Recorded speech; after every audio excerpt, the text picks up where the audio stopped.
ஏன்டா இந்த விஜயை வேதனைப்படுத்தணும், ஏன்டா இந்த விஜய்க்கு எதிராக சரி செஞ்சோம், ஏன்டா இந்த விஜய்க்கு எதிராக சூழ்ச்சி செஞ்சோம் நினைச்சு நினைச்சு நினைச்சு ஃபீல் பண்ண போறீங்க. மக்களே உங்களை ஃபீல் பண்ண வைக்க போறாங்க.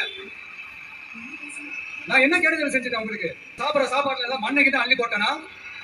உங்களுடைய ஆட்சியினுடைய லட்சணத்தை, உங்களுடைய ஊழலை, நீங்களும் மந்திரிகள் அடிக்கிற கொள்ளைய மக்களுக்கு எடுக்க சொன்னேன். இதை சொல்லாம வேற என்னத்த சொல்லுவாங்க? கரூர் விஷயத்துக்கு வரேன். கரூர்ல என்ன நடந்ததுன்னு அந்த கரூர் மக்களை கேட்டாலே புட்டு புட்டு புட்டு வைப்பாங்க. ஏன் மேல பழிய தூக்கி போடுறீங்க?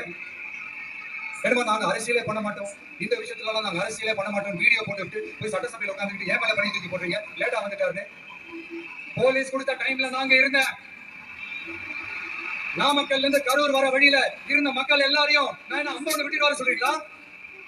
நாமக்கல்ல இருந்து கரூருக்கு நான் எப்படி வந்தேன், எவ்வளவு நேரத்துல வந்தேன், உலகமே லைவ்ல பாத்துக்கிட்டு இருந்தது. வாய் கூசாம ஏன் மேல பழிய தூக்கி போடுறீங்க? ஒரு மனசாட்சி வேணும்.